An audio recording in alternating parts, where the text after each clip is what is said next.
বাংলাদেশের প্রতিরক্ষা বাজেট সীমাবদ্ধতার মাঝেও আধুনিকায়নের প্রচেষ্টা। বাংলাদেশের প্রতিরক্ষা বাজেট বরাবর একটি আলোচিত বিষয়। গত বছরের তুলনায় এবারের প্রতিরক্ষা বাজেট কিছুটা বৃদ্ধি পেয়েছে।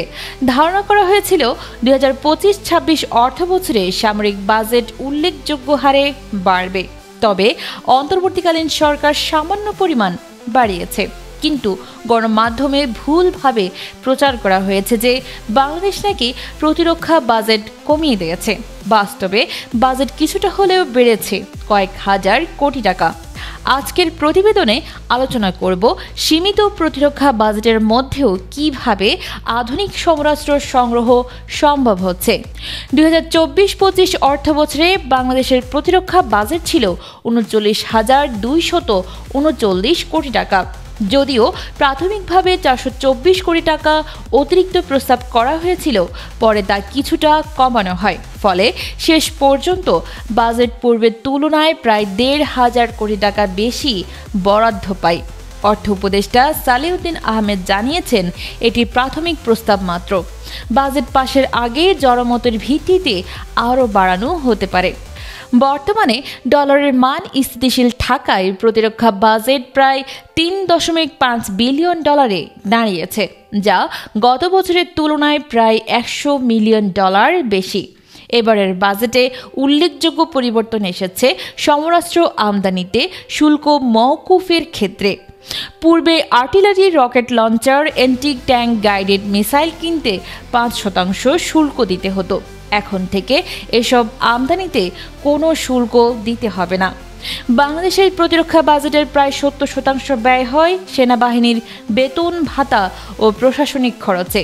20% যায় মেরামত ও রক্ষণাবেক্ষণে।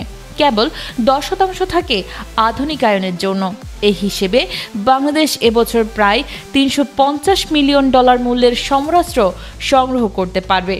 তবে দেশের প্রয়োজনের তুলনায় এই অর্থ যথেষ্ট নয়। সম্প্রতি বাংলাদেশ তুরস্ক থেকে অত্যাধুনিক আক্রমণাত্মক ড্রোন সংগ্রহ করেছে। এসব ড্রোনের সক্ষমতা বাড়াতে ইলেকট্রনিক ওয়ারফেয়ার সিস্টেমে বিনিয়োগ বাড়ানো হচ্ছে। একই সঙ্গে হালকা সমরাস্ত্র যেমন আর্টিলারি শেল, রকেট আর্টিলারি ও বিভিন্ন গোলাবারুদ সংগ্রহের কথাও বাজেটে উল্লেখ রয়েছে। এতে অন্তত 100 মিলিয়ন ডলার অতিরিক্ত সমরাস্ত্র সংগ্রহ সম্ভব হবে। বাস্তবতা হচ্ছে, এটি আন্তর্জাতিক মানের সামরিক বাজেট নয়। বাংলাদেশের জিডিপির মাত্র 0.9% প্রতিরক্ষা খাতে বরাদ্দ হয়, যেখানে বেশিরভাগ দেশ জিডিপির 1.5% থেকে 3% পর্যন্ত সামরিক খাতে ব্যয় করে। বাংলাদেশের মোট বাজেট প্রায় 70 বিলিয়ন ডলার, যার মাত্র 5% যায় প্রতিরক্ষা খাতে। তুলনার জন্য বলা যায়, পাকিস্তানের বাজেট বাংলাদেশের সমান হলেও দেশটির প্রতিরক্ষা বাজেট প্রায় 11 বিলিয়ন ডলার, যা তাদের বাজেটের 12%। ভারতের বাজেট 580 বিলিয়ন ডলার, যেখানে প্রতিরক্ষা খাতে ব্যয় 80 বিলিয়ন ডলার, যা বাজেটের 14%।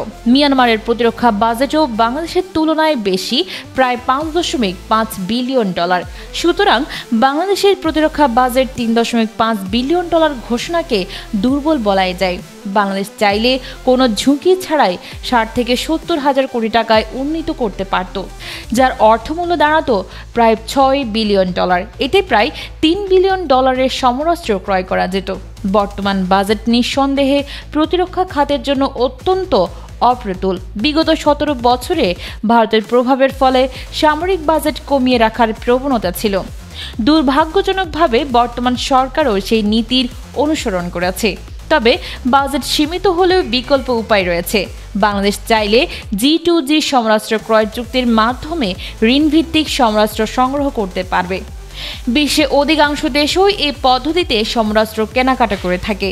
চীন, ফ্রান্স, ইতালি, দক্ষিণ কোরিয়া, সুইডেন ও যুক্তরাষ্ট্রের মতো দেশগুলো এ ধরনের অর্থায়নের মাধ্যমে সমরাস্ত্র রপ্তানি করে। বাংলাদেশও মূলত এসব দেশ থেকেই সমরাস্ত্র সংগ্রহ করবে।